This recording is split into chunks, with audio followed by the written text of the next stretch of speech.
Ahí voy, ahí voy, ahí voy. Ahí voy, ahí voy. Una pausa.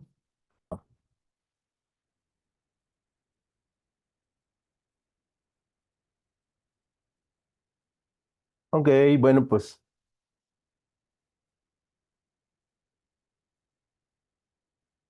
vamos a,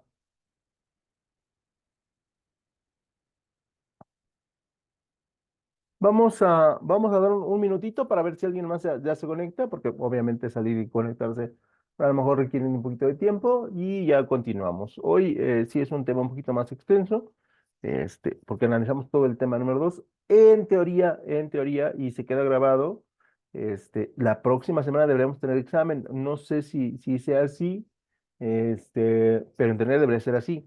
Y otra cosa, se queda grabado.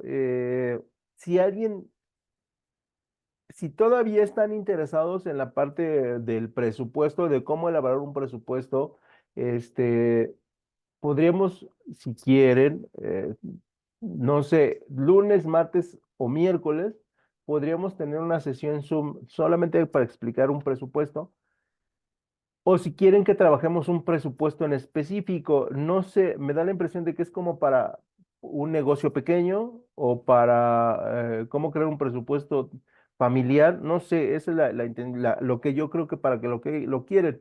Entonces, por WhatsApp, mándenme qué es lo que más o menos quieren y entre lunes, martes y miércoles podríamos hacer una clase Zoom para explicarlo ya con un ejemplo y poder pues ahondar en ese tema, porque sí es importante. Aquí, bueno, pues el tiempo es limitado y estamos sujetos a la programación de la escuela y por eso, pero podemos hacernos un espacito y podemos, este, trabajarlo sin ningún problema, ¿no? Entonces, ustedes me avisan por WhatsApp qué es lo que procede. Yo simplemente, como buen profesor, yo sigo las instrucciones que ustedes me den. ¿Sale? Entonces, voy a compartir la pantalla y ya ustedes me dirán qué tal se ve. Y ahí por eso no me veía, ¿no? Por eso nada más se veía el audio, pero bueno, ya estamos listos. Mm, el día de hoy vamos a ver lo que es la localización y distribución de la planta. Cuando hablamos de este término, cuando hablamos de este término, nos tenemos que referir a lo que es, cuando hablamos de la planta, hablamos del espacio físico donde las materias primas se transforman. Esto es la empresa, ¿no? Hay empresas que tienen sus oficinas a veces en casas, ¿no? Porque eso suele suceder en casa de los dueños que ya no lo ocupan y la habilitaron como espacio administrativo y tienen en otra dirección lo que es donde se fabrica el producto, donde se transforman las materias primas en productos. Entonces, por eso se habla de la planta como un lugar separado, ¿no? Y cuando hablamos de la localización y la distribución de la planta, nos referimos no solamente a que esté fuera del espacio administrativo, sino cuáles son las condiciones que nosotros debemos requerir para que una planta, para que un lugar donde se transforman las materias primas en productos pueda ser eficiente, ¿no? Porque luego hay lugares donde queremos poner una planta productiva, una empresa, o sea, una empresa que transforma productos en servicios, eh, y no tenemos el espacio suficiente, por ejemplo, para el embarque y desembarque. Y entonces ahí sí nos empezamos a ver las cosas como muy negras, ¿no? Porque siempre vamos a sufrir mucho de el embarco y desembarco, ¿no? Y eso no es lo adecuado para que la empresa sea eficiente, ¿no? Eso por un lado. Entonces, recuerden, la localización y la distribución de la planta se refiere al espacio físico donde entran materias primas y salen productos. Si oyen un ladrido de perros, son mis perros porque creo que me van a venir a dejar un paquete, pero no se espanten. Ya ven que tengo como 1000 perritos. Entonces, están aquí. Están ahorita quietos, pero si tocan se van a poner como alebrestados. Esto es parte del tema número 2.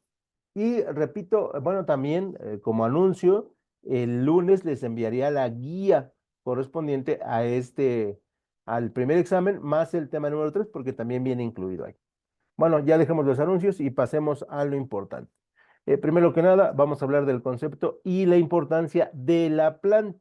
Y la localización de la planta de producción, oigan aquí, de producción hace referencia al lugar elegido por el empresario para situarla y desarrollar su actividad productiva. Esto es el lugar al que se debe dirigir todos los factores de producción, donde se obtienen los productos.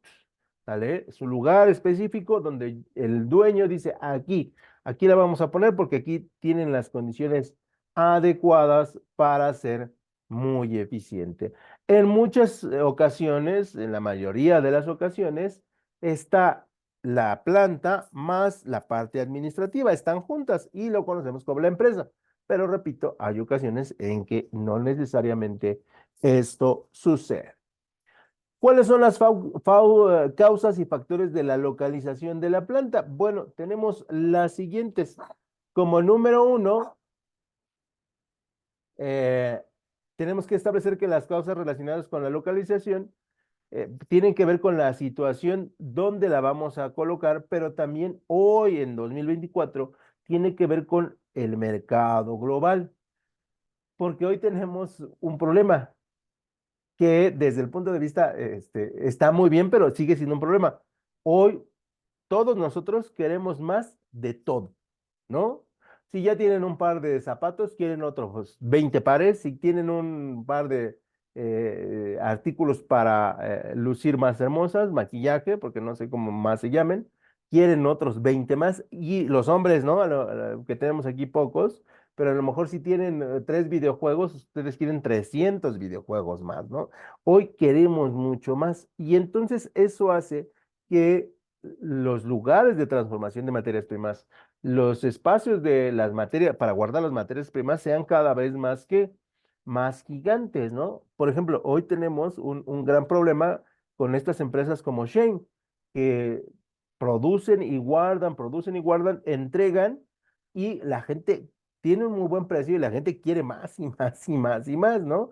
Y entonces eso hace que sea un mercado muy dinámico y obliga a las empresas a pensar en cómo voy a distribuir, dónde voy a distribuir y qué elementos debo considerar.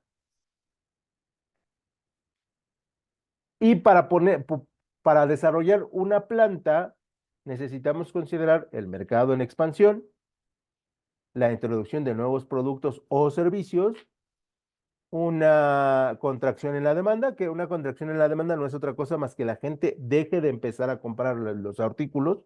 Esto siempre sucede y sucede cíclicamente, ¿no? Seguramente sus papás tuvieron una cosa que se llama Walkman, y si no, pregúntenles por ahí, ¿no? De qué marca era, que era el reproductor de cassette, y tuvo una contracción de la demanda porque de repente salió el CD y ya ahí se eliminó, ¿no? Y luego el CD dejó de existir porque le dio paso este, a la reproducción en MP3, ¿no? Y entonces ya traíamos, no sé si alguna vez trajimos sus memorias muy pequeñitas con sus audífonos, ¿no? Y ya decían, uy, ¿no? Y luego el MP3 le dio el espacio a lo que es la descarga virtual, ¿no? O la descarga por internet, ¿no? Donde Spotify fue la reina, ¿no? O es la reina, ¿no? Y entonces, esos ejemplos que les acabo de dar son contracciones de la demanda que son naturales. Este, y, por ejemplo, todo el CD que llegó a existir, pues ya se debió utilizar ya para otra cosa.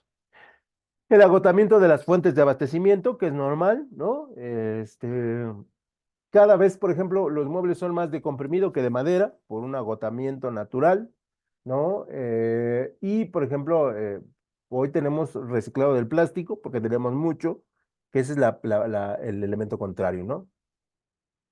Por otro lado, también tenemos que el lugar donde se hace la transformación se vuelva obsoleto, que eso también sucede, sobre todo con aquellos productos que son tecnológicamente avanzados. La maquinaria se deja de funcionar durante 15 o 20 años rápido, rápido, fum, fum, fum, se fue, ¿no? Y entonces ahí se vuelve obsoleta, ¿no? Ya no sirve para nada la maquinaria. La presión de la competencia, sí, por supuesto, eso hace que el lugar donde fabricábamos cambie.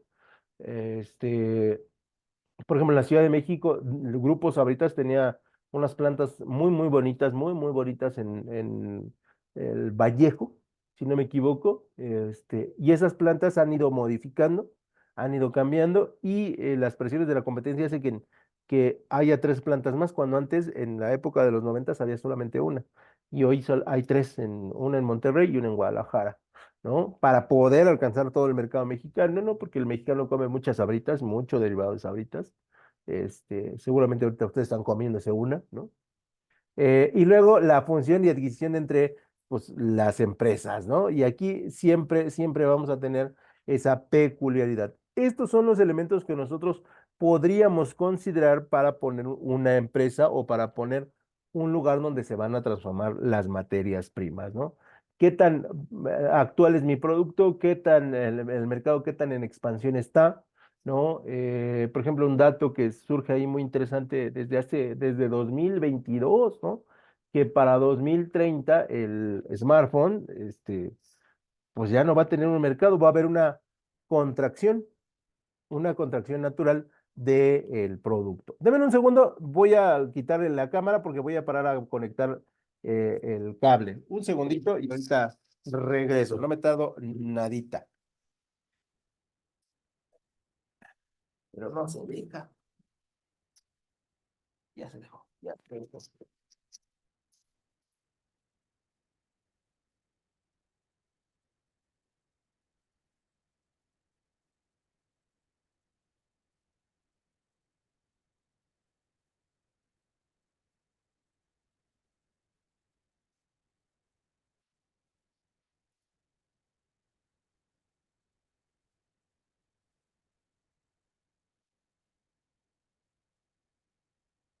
Ok, ya regresé, ya regresé. Una disculpa, pero es que la pila ya había sido.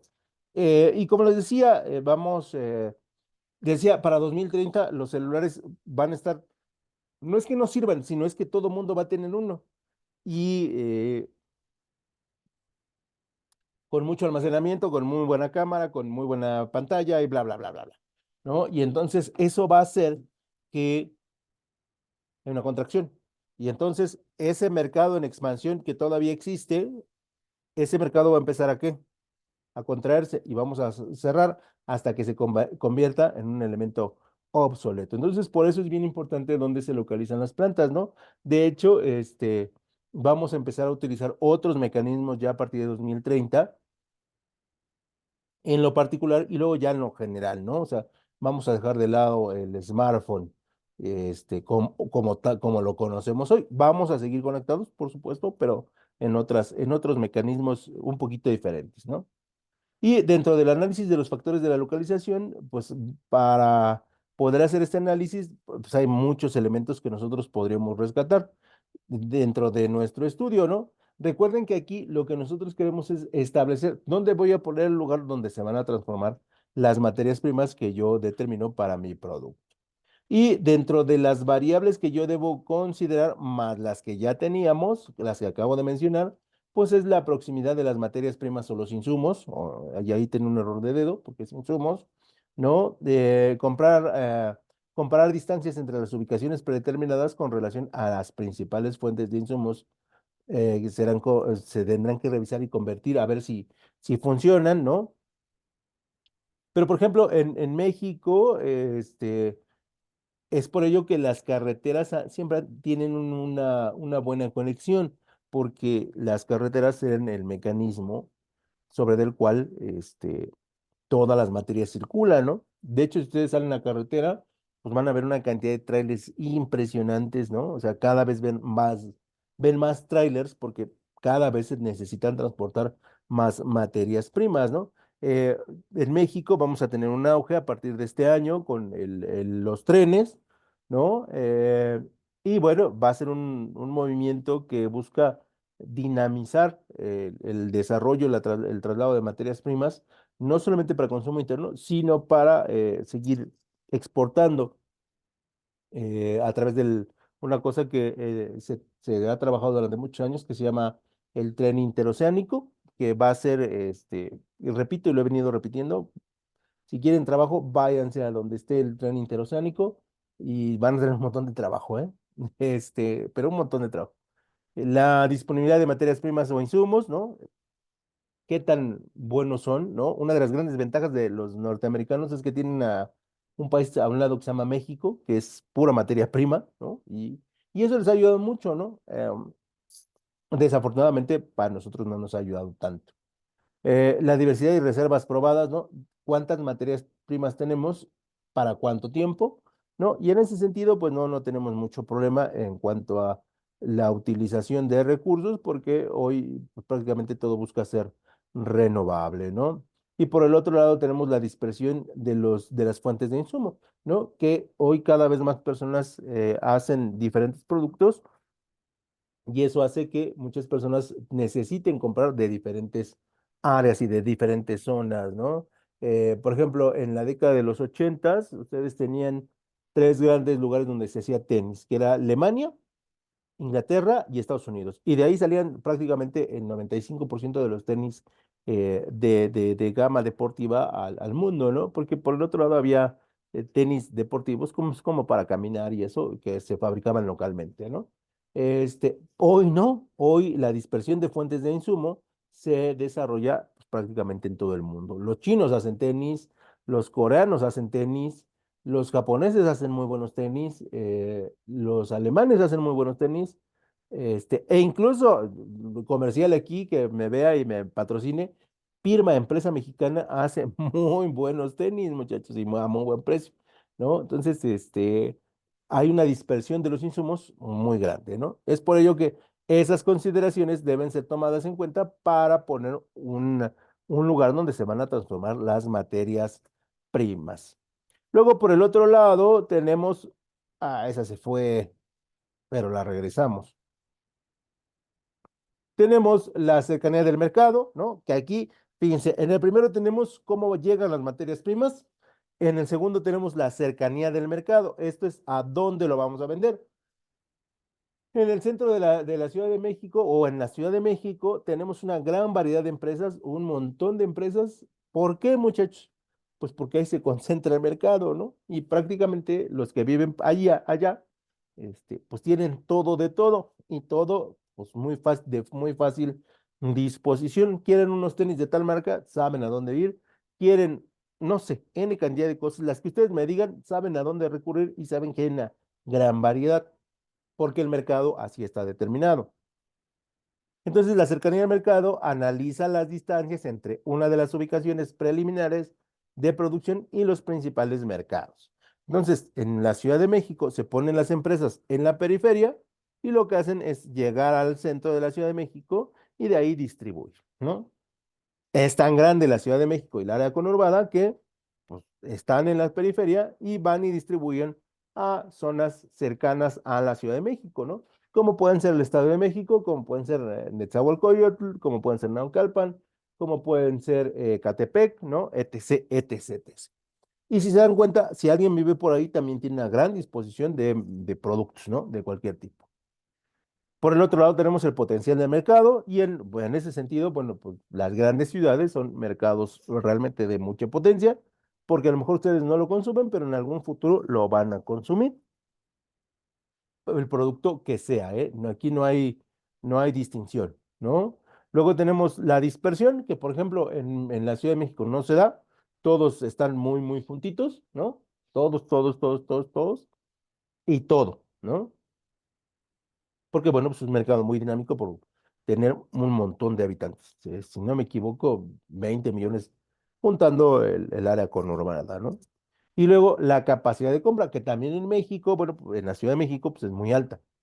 ¿Por qué? Porque se concentran todos los empleos, porque se concentran todos los negocios y porque se concentran muchos de los poderes. Y entonces hay mucho trabajo y hay muchas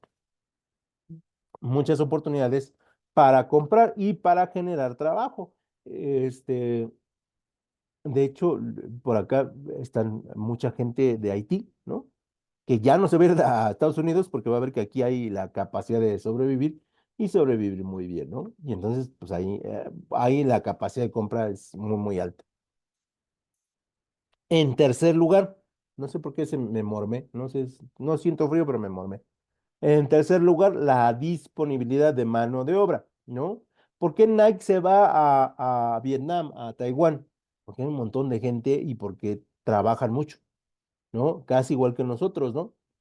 Nada más que ahí las regulaciones todavía son menos, son más laxas, ¿no? Con la jornada laboral. Y entonces eso habla de que pues, hay disponibilidad de mano de obra. Porque en la frontera entre México y Estados Unidos hay gran cantidad de empresas, porque hay disponibilidad de obra y porque tú en lugar de pagarles en dólares, les pagas en pesos y te llevas las mercancías en dólares, ¿no? O sea, está el negocio, pero completo, ¿no? Y el negocio es redondo. Entonces, en ese sentido, sí, sí se busca, sí se pretende que hay una disponibilidad grande de mano de obra, ¿no? ¿Por qué los norteamericanos o en Estados Unidos va mucho migrante o iba mucho migrante? Por lo mismo, por la disponibilidad de mano de obra, ¿no? Donde se pueda pagar un salario bajo y la productividad sea alta. En relación a cada ubicación predeterminada, se puede analizar el tipo de empleado y el grado de capacitación, ¿no? De hecho, en México está la reforma de las 40 horas, en lugar de trabajar 48, trabajar 40, ¿no? Y los empresarios, por lo menos en el primer round, dijeron, ¿saben qué? No. Y bueno, pues está en su derecho, ¿no? De hecho, el mexicano es el trabajador asalariado o formalmente, o el trabajador formal, es el que más trabaja prácticamente en el mundo porque tiene menos días de descanso. Ojalá y ese dato se los sepan. El costo de la mano de obra en México hasta hace 2 años era muy barato, ¿no? Si no me equivoco, el salario mínimo estaba en 80 y tantos, hoy está en 200 y algo, ¿no? Sí ha subido, pero es mínimo, ¿no? Mínimo. Todavía en comparación con otros salarios. Y la calificación de los trabajadores y su disponibilidad. Y realmente ustedes seguramente trabajan, pues son muy calificados y aparte, pues ustedes no trabajan 8 horas, seguramente trabajan unas cuantas más al día. ¿No? Entonces, en México se tienen las condiciones y por eso es que hay tantas empresas, ¿no? Y que no les vengan a decir que, que no, que somos flojos, mentiras. Somos muy trabajadores. Y en el cuarto lugar, el abastecimiento de energías, ¿no? Y obviamente para cada ubicación tenemos que analizar los suministros de electricidad, ya sea por empresas públicas o privadas. En México sabemos que solamente hay una empresa que se dedica realmente formalmente a la venta de energía. Luego hay como 25 empresas pequeñitas, pero que en la Ciudad de México y en la área conurbada, Querétaro y todas estas zonas no funcionan. Eh, las energías disponibles que tenemos, de diferente tipo, ¿no?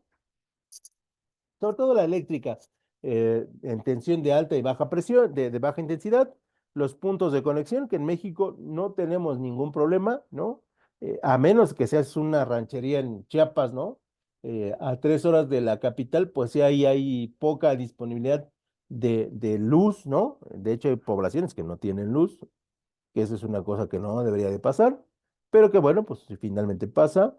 Y luego tenemos lo que son los precios y las tarifas, que en México no son las mejores, eso es cierto, pero tampoco son las que son las peores. Podrían mejorar, por supuesto, pero seguramente en su casa cada vez sufren menos de apagones. O sea, se va la luz y regresa. Es casi ya imposible que suceda, ¿no? Si sucede una o dos veces en el año es rarísimo porque los servicios sí han mejorado. Entonces, en ese sentido, el abastecimiento de energías es el mínimo para la planta. Recuerden, no para la empresa, para la planta, ¿no? Y normalmente todas las maquinarias trabajan a base de luz, obviamente de alto voltaje. Dejamos un poquito la localización de la planta y pasamos a los riesgos industriales. Y dentro de las consideraciones que debemos tomar para colocar una empresa es el riesgo industrial. Y el riesgo industrial es el peligro de que pueda ocurrir un accidente dentro del ambiente laboral. Eh, Debemos separar el riesgo industrial, que tiene que ver con las materias primas, los componentes y la maquinaria, con el riesgo laboral, que pues van de la mano, ¿no? O sea, si hay un incendio en la planta, hay un riesgo industrial y un riesgo laboral, pero tenemos que separarlos, ¿no? El riesgo laboral se da cuando una persona se accidenta por la manipulación de un objeto dentro del área de la producción y el riesgo industrial se da en el contexto de la producción industrial. Esto es de que la- el, el tamaño de la pantalla era de 18 centímetros, de 15 centímetros y nosotros lo mandamos a 16. Y entonces ahí hay un riesgo industrial porque las pantallas no van a poder empotrar en el marco, ¿no? Eso es algo que se da mucho, por ejemplo, en la industria mueblera y hay que corregirlo. Y ese es un riesgo industrial. Aunque, repito, hay otros tipos de riesgos que tienen que ver con la maquinaria y con el equipo y también los tenemos que cuidar. ¿Qué tipos de riesgos industriales existen? En México, bueno, pues alrededor hay 200,000 accidentes que tienen que ver con laborales, pero que también se trasladan al industrial. Eh, los que más riesgo tienen son los riesgos que tienen que ver con la manufactura. La industria del vestido es una de las que más riesgos corre, los que construyen también y los que transportan, sobre todo los trailers, ¿no? Son altos. Dentro de los riesgos industriales tenemos la inflamabilidad, que no es otra cosa más que el fuego en una zona de alto volatilidad o de maquinaria, ¿no? Donde se pueden producir incendios o explosiones, como primer lugar. Luego tenemos las exposiciones a sustancias corrosivas, que en México se trabajan con, por ejemplo, tenemos por allá por Ecatepec, Bayer, ¿no? Creo que todavía existe por allá, que es una zona, que es una empresa que se dedica a químicos 100%, donde tenemos exposiciones a sustancias corrosivas como líquidas, gaseosas o sólidas, y es un riesgo industrial que puede causar graves daños, obviamente, a los organismos, ¿no? Eh, donde podemos encontrar quemaduras, problemas respiratorios e incluso cegueras. Por eso es importante, si ustedes trabajan en algún tipo de estas industrias, su equipo de seguridad y si no se los dan, si ir a la Junta de Conciliación y Arbitraje solicitando que pues les den su equipo de seguridad, lentes, gogles, tapones auditivos, guantes, batas, zapatos industriales, en su efecto, pantalones, playeras, todo lo que les pueda proteger. En el tercer tipo de riesgo tenemos la electrocución, ¿no? Pues que obviamente es un contacto con la electricidad y ya les da un toque, seguramente a todos les ha dado alguna vez uno y es bastante horrible. Y luego peligros estructurales, que eso, por ejemplo, ahora que fue el huracán en Acapulco, vimos gravísimos problemas estructurales de los lugares donde se construye, donde deberían estar súper reforzadísimos, no lo estuvieron. Pues ahí hay algún responsable, ¿no? De que la tragedia haya sido tan grande, ¿no? Este, y entonces estos riesgos industriales sí debemos tomarlos en cuenta al momento de colocar una planta, ¿no? Y luego, para poner una planta, para analizar los riesgos industriales, para analizar por qué podemos poner una planta en tal lugar, debemos de revisar las teorías económicas. Y dentro de las teorías económicas, nosotros vamos a establecer que el pensamiento neoclásico, o que tiene que ver con lo clasismo, se centra en 4 puntos básicos, ¿no? Eh, nada más déjenlos hago más grandes. Y estos 4 puntos se refieren a los siguientes. Número uno, los fenómenos no económicos se explican por la medición del momento último o margen, ya que la valoración del mismo es la base de la toma de las decisiones. Si ustedes vendieron ayer 5 pesos, ¿cuántos pesos deben de vender hoy? Bajo el fenómeno económico del momento o del margen. Si ayer vendieron 5, hoy deben de vender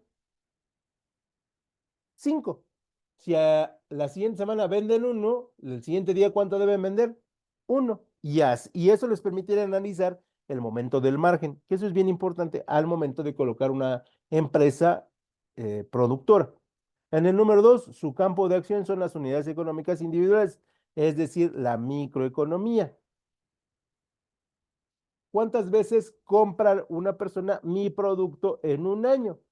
4 veces, 2 veces, 3 veces, ¿no? Y por ejemplo, ahí tenemos que analizar, porque ¿cuántas veces al año compran un refrigerador?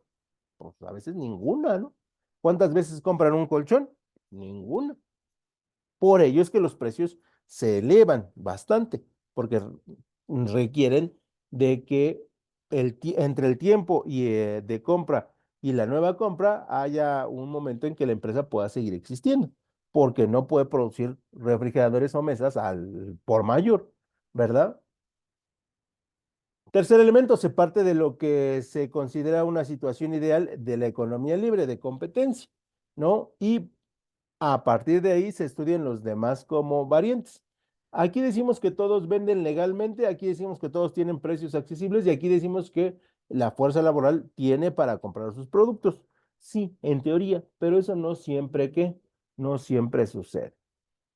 Y en siguiente punto, se tiene en cuenta los aspectos subjetivos a la hora de tomar decisiones económicas. Sí, por supuesto, a veces tomamos decisiones de cariño por un producto o por un servicio, ¿no? Que no necesariamente nos va a dar resultado. Y entonces, en ese sentido, sí debemos buscar una consideración que sea lo suficientemente fuerte o una decisión suficientemente fuerte que no sea económica, sino subjetiva, para seguir produciendo un producto. Y entonces, nosotros cuando producimos algo, lo hacemos porque se puede vender, porque hay personas que lo pueden comprar, porque hay libre competencia para poder yo producirlo y porque el producto, yo en mi corazón y en mi mente, sé que es el adecuado y sé que va a funcionar, ¿no? Pero bueno, a veces puedo equivocarme, ¿no? Y ya finalmente, cuando nosotros analizamos todos estos componentes para localizar o para desarrollar una planta productiva, pues entramos en etapa de proyecto, ¿no? Y en esta etapa de proyecto hemos analizado todo lo anterior, más elementos que se van dando en los momentos en que estamos decidiendo. Y en ese sentido, si vamos a establecer que pues, tendríamos que analizar elementos, materias primas, energías, mano de obra, localización, rentas, ¿no? Vínculos con el gobierno, elementos económicos y todos ellos factores nos van a permitir decir, bueno, pues los proyectos deben trabajar bajo, primero que nada, los materiales, ¿no? ¿Cuánto me va a costar a mí poner una planta productiva?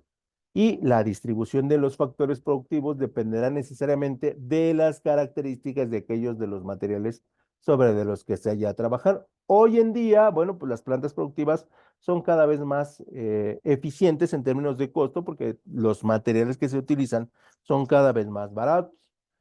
También son factores fundamentales a considerar el tamaño, forma, volumen y peso y características físicas y químicas de los procesos productivos que yo voy a elaborar, ¿no? Una vez trabajando yo muy joven, tenía yo creo que 20 años, llevaron una máquina y la maquinaria se empezó a hundir en el piso donde la habían colocado porque era demasiado peso. Y entonces llegó el ingeniero alemán y dijo, ¿por qué nadie reforzó el piso? Y todos se quedaron viendo. Yo era una chichincle, ¿no? Yo era así como el auxiliar del auxiliar, entonces pues yo nada más me los quedaba viendo. Pero entonces los ingenieros y el director de la planta pues nada más se quedaron viendo así para ver quién había sido el culpable. La verdad es que todos lo habían sido porque no habían reforzado ese piso y la maquinaria, en lugar de estar así planita, estaba así chueca, ¿no? Porque pues el peso le había ganado. Eso ya le implica un costo excesivo a la empresa, ¿no? Porque el alemán se iba a regresar a Alemania y le tenías que pagar su boleto de avión y luego tenías que volver a regresar para que una vez que la maquinaria estuviera lista, desarmarla, reforzar el piso y volverla a armar. Entonces, olvídense, ¿no? Fue un acabose en la empresa. Es uno de los detalles más cómicos que a mí bueno, que yo he visto, ¿no? Porque me han pasado otros, pero esos no son cómicos. La bondad de una distribución en planta dependerá en gran medida de la facilidad que aporta en el manejo de los distintos productos y materiales con que se trabaja. Sí, por supuesto. Mientras más grande la planta, porque hablamos de productos más sofisticados. Si hablamos de plantas pequeñas, es porque el producto normalmente no tiene pues mayor problema en fabricarse, ni en sus condiciones de seguridad, ni en sus condiciones de higiene, ¿no? Obviamente, para que el proyecto de la planta se pueda lograr, pues hablaríamos de la maquinaria y para lograr una distribución adecuada es indispensable tener información de los procesos a emplear, de la maquinaria. el utillaje y equipamiento necesario, así como la utilización y requerimientos de los mismos, ¿no? O sea, dónde vamos a colocar las diferentes máquinas que vamos a necesitar y qué condiciones requieren, dónde, en cuanto a suelo, distribución, energía, etc., etc. Lo importante de los procesos radica en que estos determinan directamente los equipos y máquinas a utilizar y ordenar, ¿no? Hoy cada vez hacemos maquinaria menos pesada, más funcional, más adecuada a las necesidades de cada región, pero eso no quiere decir que no se le deba analizar ciertas características. En lo que se refiere a la maquinaria, se habrá de considerar su tipología y el número existente de cada clase, así como los tipos y cantidades de equipo y utillaje. Un utillaje es lo que necesitan para poder funcionar, por si se quedaron ahí con la duda. Luego tendremos la mano de obra, como ya hemos señalado, ¿no? Y aquí tiene que ver con disponibilidad, pago, especialización y sobre todo rendimiento a la hora de trabajar. En ese sentido, en México nunca hemos tenido ningún problema. No vamos a tener problema porque en realidad al mexicano sí le gusta trabajar, aunque digan que no es cierto. Otro de los elementos que tiene que ver con las esperas, que es entre un proceso y otro, cuánto tienen que esperar para que el producto se termine. Y aquí uno de los objetivos que se persiguen al estudiar la distribución de la planta es considerar que la circulación de los materiales sea fluida a lo largo de la misma, evitando así que el costo que supone la espera y demora tenga lugar en dicha circulación. Yo les decía en la clase pasada, Grupo Conora, 1 millón de cervezas al día. Imagínense el proceso de cuando se están metiendo a las cajas o cuando se están empaquetando, cómo se tiene que mover para que no se detenga la producción. Y debe ser toda una locura, pero ellos no tienen tiempos de espera. O sea, debe ser muy, muy interesante identificar cómo lo hacen. Luego vamos a hablar de la metodología para la localización de la planta y dentro de la metodología tenemos el método sinérgico o método Gibson. Donde utilizamos básicamente algoritmos, ¿no? Datos en computadora y la computadora te da elementos de dónde debe estar, cuánta distancia debe tener entre una máquina y otra, cuáles serán los pasillos de seguridad, cuáles serán los pasillos para montacarga o para equipo, dónde debe estar el área para el almacén o el almacén de productos semiacabados y etc, etc cosas. Pero realmente es poco el individuo le mete poca mano, ¿no? A este modelo, porque ya prácticamente todo es software y cálculo matemático que ellos hacen, ¿no? Luego tenemos los factores críticos y los factores críticos, como ya habíamos dicho, pues son lo que son la seguridad, la materia prima, la mano de obra y la electricidad para poner una planta. Si tenemos esos cuatro elementos, pues no hay una razón válida para no ponerlo. Y eso sería todo por mi parte, muchachos. ¿Tenemos alguna duda, algún comentario, algo que quieran agregar, algo que me quieran decir? Con mucho gusto los escucho.